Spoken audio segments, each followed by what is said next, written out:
Hello friends, नमस्कार। कैसे हैं आप सब? वेडनेसडे और आज हमारा इंग्लिश का सेशन। आज मैं आपसे बहुत ही इम्पॉर्टेंट शब्द, दो शब्दों के बारे में बात करने जा रही हूँ। वो हैं आई और मी। आई एंड मी। कब मैं खुद के लिए आई का इस्तेमाल करूँगी और कब मैं अपने लिए मी का इस्तेमाल करूँगी, ये जानना बहुत ज़रूरी है। इसलिए मैं आज आपको आई और मी का डिफरेंस बताना चाहती हूँ। दोनों ही पर्सनल प्रोनाउन हैं, याद है ना? पर्सनल प्रोनाउन ऊपर है, देख लीजिएगा। तो चलें जल्दी से शुरू करते हैं। देखिए, यहाँ मैंने कुछ शब्द लिखे हैं, इनका मतलब देखिए। आई का मतलब मैं, मी मुझे, माय मेरे, माइन मेरी, और फिर कुछ और शब्द हैं।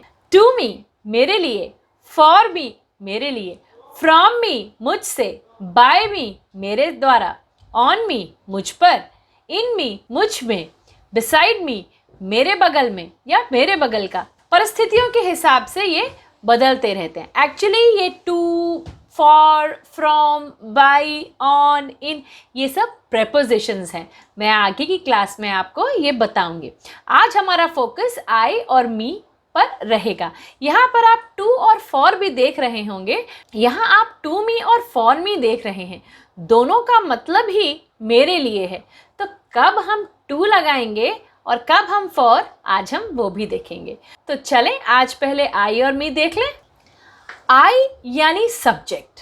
जब हम ऐसी बात कर रहे हों जहाँ पर सब्जेक्ट मैं खुद हूँ, तो हम आई का इस्तेमाल करेंगे। यानी कि मैं ही कोई काम कर रही हूँ या कर रहा हूँ तो आई का इस्तेमाल होगा। और जब हमें प्रोनाउन का इस्तेमाल करना है, लेकिन प्रोनाउन ऑब्जेक्ट है, यानी कोई और एक्शन कर रहा है जिसका असर हम पर हो रहा है, तब हम बोलेंगे मी। एग्जाम्पल देखते हैं। आई कॉल्ड अरुण, यानी कि मैंने अरुण को कॉल किया या फोन किया या बुलाया। कि मैंने का अंग्रेजी शब्द मैंने बुलाया है, इसलिए मैंने हुआ सब्जेक्ट, आई हुआ शब्द। अब जब अरुण ने मुझे बुलाया, अरुण कॉल्ड मी, मुझे का मतलब मी, क्योंकि मैंने नहीं बुलाया है, काम मैंने नहीं किया, काम किसी और ने किया और उसका इफेक्ट मुझ पर आया, तो हम बोलेंगे मी। मेजर डिफरेंस यही है, काम किसने किया और असर किस पे आया। जब मैंने काम किया तो आई आएगा और जब काम का असर मुझ पर हुआ तो मी आएगा। मेन डिफरेंस, जैसे आई स्पोक टू सीता, मैंने सीता से बात की, तो मैंने बात शुरू करी, मैंने सीता से बात करी, तो आई स्पोक टू सीता।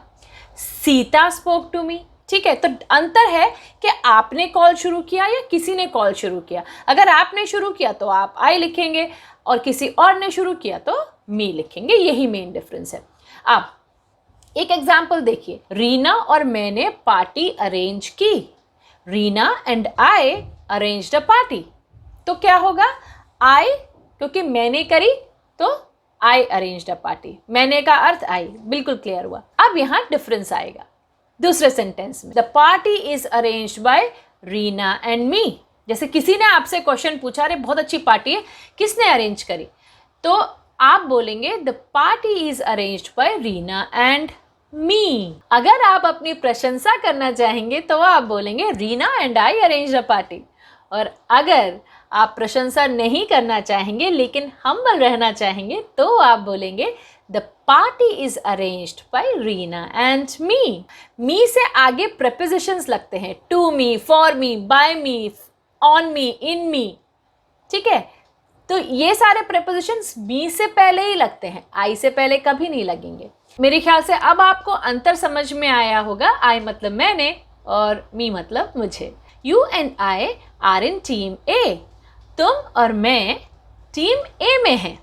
मैं, मैंने, आई मतलब हुआ उसका। अब हमको अगर ऐसा बोलना है कि सेलेक्टर्स ने तुमको और मुझको टीम ए में रखा है। Selectors chose you and me in team A.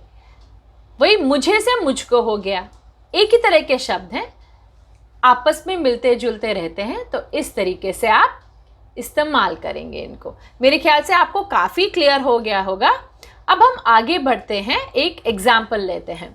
My friends and dash plan for going to mall. अब आप यहाँ पर क्या रखेंगे? My friends and I plan to go to mall या my friends and me plan to go to mall? क्या रखेंगे? My friends and I plan to go to mall, I के साथ रहेगा, ठीक है। Next, the swimming suit doesn't fit I या me? The swimming suit doesn't fit to me, doesn't fit me. मेरी बेटी बता रही है मुझे कि मी, तो the swimming suit doesn't fit me, ठीक है। Next, Suhani and dash did the practical session. Suhani और मैंने एक प्रैक्टिकल सेशन किया था। क्या होगा? Suhani and I did the practical session. और ठीक होगा, ये आप बताइए। इंतजार रहेगा मुझे आपके जवाबों का। चलिए, पहले मैंने आपको बताया था कि मेरे लिए, फॉर मी और टू मी दोनों ही मेरे लिए अर्थ होता है उसका। तो कहाँ पर हमें टू मी बोलना है और कहाँ पर हमें फॉर मी बोलना है, इसके बारे में बात करते हैं। जैसे ये नौकरी मेरे लिए बहुत इंपॉर्टेंट है, तो हम कैसे बोलेंगे इसको? This job is very important for me या this job is very important to me. दोनों ही सही शब्द हैं, फॉर मी भी ठीक है और टू मी भी ठीक है, लेकिन ज़रा सा डिफरेंस है दोनों में।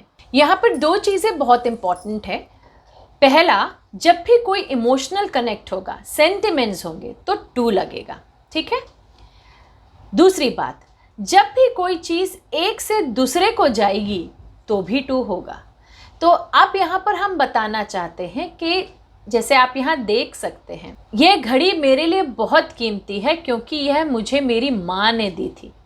तो ये घड़ी एक से दूसरे को जा रही है, यानी कि मेरी माँ से मुझे आई। तो मैंने क्या बताया? जब एक चीज़ एक से दूसरे के पास जाए तो टू लगेगा। तो पहली तो बात टिप ये हो गई। और दूसरी बात, क्योंकि इस पूरे सेंटेंस में एक इमोशन की बात हो रही है, ये इम्पोर्टेंस क्यों है, ये घड़ी इम्पॉर्टेंट क्यों है? क्योंकि ये मेरी माँ ने दी थी मुझे। तो एक इमोशनल बॉन्डिंग है, एक सेंटिमेंट है, इसलिए भी टू लगेगा, ठीक है। तो ये दो टिप्स मैंने आपको दी कि कब आप टू लगाएंगे और कब आप फॉर लगाएंगे।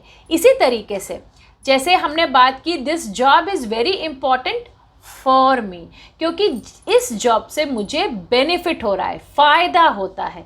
जब भी हम अपने फ़ायदे की बात करते हैं तो हम फॉर लगाएंगे। जैसे getting up early in the morning is very important for मी, यानी सुबह जल्दी उठना मेरे लिए बहुत इंपॉर्टेंट है ना। तो ये मेरे लिए फ़ायदा है, बेनिफिट है, तो बेनिफिट के लिए फॉर लगेगा और इमोशनल कनेक्ट के लिए टू लगेगा। तो बस आज के लिए छोटा सा सेशन था, लेकिन बहुत मजबूत सेशन था। कब आपको टू लगाना है मी के साथ, कब आपको फॉर लगाना है मी के साथ, कब आप आई लगाएंगे, कब आप मी लगाएंगे, सही इंग्लिश के लिए ये बहुत ज़रूरी है। स्क्रिप्ट आप फेसबुक से ले लीजिएगा, सब्सक्राइब करना मत भूलिए, लाइक और शेयर करिएगा। इंग्लिश सेशंस कंटिन्यूड रहेंगे हर वेडनेसडे। मैंने इसी चैनल पे कुकिंग सेशंस भी दिए हैं, वो हर रोज़ आएंगे, और स्पोकन इंग्लिश के सेशंस हर वेडनेसडे आएंगे। तो देखते रहिएगा, कमेंट करते रहिएगा। अगले सेशन तक के लिए अलविदा।